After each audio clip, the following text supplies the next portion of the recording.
How's it going, everyone? So I have just tried the 3v3 roleplay and I have to say that it is very fun. It brings back memory of the old Be a Pro mode in FIFA, and it really changes the way you play team games because this really tests your ability and your understanding with your teammates a lot. Okay, so I am going to be introducing some of the features. So the first thing you will see when you press 3v3 roleplay is this screen. Okay, so obviously you will have two teammates here. So what you will do here is that the captain, which is the first guy here, has to choose the positions for all three members. Okay, the other two cannot do anything. So for example, if you do left side, you are controlling the left center back, your right center mid, as well as your left wing. And if you do the right side, you will do right center back, left center mid, and right wing. And if you choose center, you will control 4 players, the 2 fullbacks, the center mid, as well as the main strikers. And if you do, obviously if you do random, you get one of the 3. So it is very important that you are familiar with who you are choosing. Now I will elaborate later on when I show you guys the gameplay. Another thing is goalkeeper. So pressing this button will decide who gets to be the goalkeeper. In other words, whose goalkeeper will be in the team. So that is also very important. And once you are done, you'll go into the team screen, and what happens there is that the team is a basic 4-3-3. Every single team will use the same formation, basic 4-3-3 with no CDM.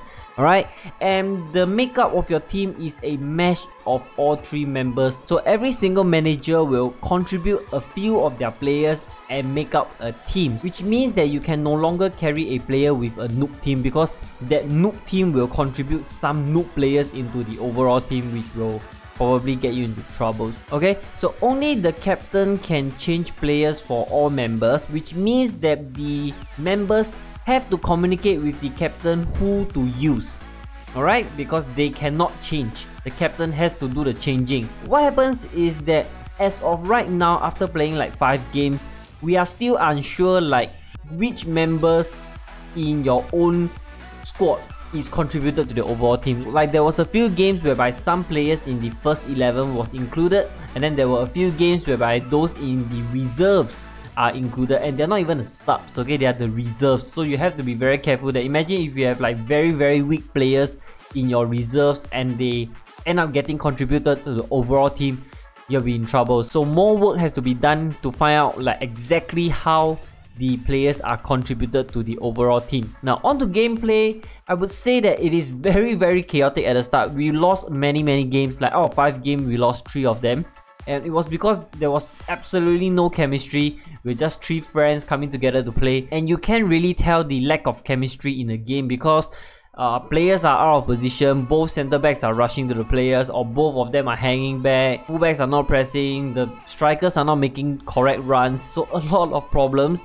and I feel that this is a very intense mode because you cannot switch off anymore. Last time you just have to focus on that one player that you are selecting and make a runs with him, but now you have to like kind of like position 3 different players separately, and you have to make sure that they are not out of position. For example, if you are attacking, not only do you need to make sure that the position of the striker is correct, you also have to make sure the position of, let's say, the center midfielders is correct. You really have to be switched on for the whole game, and that is quite taxing. In the old mode, when you are defending, you can kind of switch off a little bit sometimes, you know, just focus on the player that you are choosing, try to intercept. But this is different really. This, you have to try and maintain the line at the back. Sometimes you have to play sweeper, always alert, sometimes you are using midfielders to press. So that is really taxing. So a few tips from me. I personally feel that the most important thing is you need to understand which player that you are playing. So if you are playing central, you need to know that you are controlling the 2 fullbacks, and then you are controlling the center midfielder as well as the striker. If you are playing the wings, left and right, you need to know that you are controlling the center backs as well as the wingers. Okay, so that is something that will take some time to get used to, but it is very important, because if you forget and you get confused, sometimes you just drag your center back into the fullback position. That happens so many times for our team. Like we have the right center midfielder ending up on the left wing putting crosses in. It's because people are used to the old mode and we kind of switch off. So this is different really. If you're center mid, you better stay there. So it's almost like the old FIFA Be a Pro mode. Another tip is the understanding between the 3 members is so important. You need to know exactly what is your role every scenario. If you are getting countered, who is the one pressing, who is the one doing sweeper duty. If you are attacking, who should make runs, who should stay back, who should offer themselves for a pass. Everything requires chemistry. You really need to understand exactly what is your role in the team. If you play this mode with two strangers, even if they are legend A strangers, most likely you will lose. Of course, the individual brilliance will come in, but all in all, the three of them will probably struggle if they lack chemistry. The last tip I have is that lobbing is way overpowered in this engine, and we all know that, like high through balls. But in this 3v3 mode, because everybody is so focused on so many different things, high through becomes so much more useful in this 3v3 roleplay mode, because most of the time the defenders are switched off, or they are blindly controlling the defenders and then pressing the up button, because sometimes you really just switch off one, okay? And if that happens, a high through will see your striker one-on-one, or even if you can high through on the wings. What I find is that the wingers are always open, because the fullback tends to get sucked in a lot. So the wingers are always open for the high through, your strikers are always open for a high through. Long balls from the back are so effective, so that might be one point for consideration. So overall, I feel that this is a very fun mode. It really brings out the fun in team games.